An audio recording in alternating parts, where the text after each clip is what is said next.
Hey everyone, Dr. Rick in another Relate Well moment. You hear a lot of talk today, particularly in the business world, about emotional intelligence. Emotional intelligence. I prefer emotional maturity. Uh, and of course, the Old Testament way is of defining this as wise and fools. I don't call people fools. I like saying we're either mature or immature rather than emotionally intelligent because I guess the opposite of emotional intelligence would be you're emotionally stupid, inept, whatever. It's all the same thing. But one of the things that we all agree on is basically this. In order to be a healthy, emotionally intelligent, or mature, emotionally mature individual, is you have to have high awareness as well as high self-regulation, self-control. Now, self-control, for those in the household of faith, Christian faith, know that self-control is one of the fruit of the spirit. All right. Have you noticed though that there are Christians who lack self-control? And there are non Christians who have high self control. Now, the image of God is in all of us. So we can assume then, because the image of God is in all of us, those who are not Christians are living in that part of the image of God and they have self control. The real test is in the midst of when you're being triggered. When you are being triggered into old pain or memories or hurts, or you're around somebody that you don't like or don't respect, or somebody's hurt you deeply, or if you're not getting your way, et cetera, et cetera. Do you have self-control then? Or do you give yourself over to the lower order animal brain down here where the fight, flight, and freeze is and do you deal with conflict from the fight, flight, or freeze part of the brain rather than the prefrontal cortex, which is where maturity flows from, which is where compassion flows from, which is where love and identity come from. It's all linked to the right side, which is the emotional part of the brain. So I want to share some principles with you about self-control. And if you will hang with me, maybe we'll give you something that can encourage you, or maybe affirm that you have it already, self-control already. All right, number one, self-control is the foundation for a long, healthy, mature life. All right. Um, Basically, it's known now because of the books on emotional intelligence. That look, folks, the more emotionally intelligent, the more emotionally mature you are, you're going to impact every aspect of your life, be it at work, at church, synagogue, right? At your home, with your spouse, with your kids, with your friends. When that person cuts you off in traffic, self control impacts every aspect of your life. And here's the thing, it doesn't just impact every aspect of your life, it also lets those that interact with you, be it a stranger or not, right? It teaches them about your character. It teaches them about who you are as an individual. And so one of the first things I want you to realize is that self-control is really a foundation for a lifelong healthy functioning, for lifelong healthy relationships, for lifelong emotional maturity. Number two, self-control is the act of managing on one's thoughts and feelings in a way that you don't really harm others, that you don't lose control of yourself, that you're able to stay out of fight, flight, and freeze, stay in the prefrontal cortex, which is the thinking rational part of the brain, which we use to regulate where we get triggered from, and you stay in that. And what it does, it helps people gain a healthy perspective of who you really are. You see, when we are in self control, self regulation, we're teaching people about ourselves because what they see is, wow, he knows how to regulate his emotions and he knows how to regulate how he communicates. You notice he doesn't get all bent out of shape. You know, he doesn't cuss. He doesn't yell. He doesn't scream. He doesn't go to base language. That's a person who lacks self control. I heard it said once that of all the words in the Bible, oh, no, excuse me, it's all the words in the dictionary. Why do some people thinking curse words confine themselves to a few?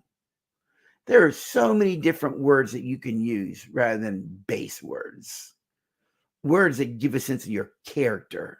what really goes on inside your heart. Remember, whatever comes out of the mouth is indicative of what's in your heart.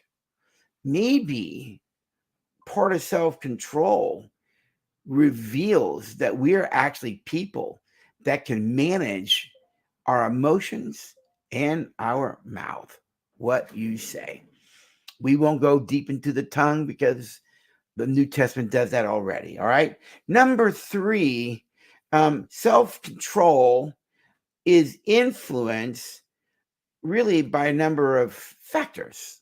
Some are internal to you, and some are external to you. Internal ones would be your level of maturity, your motivations, um, your ability to think and process.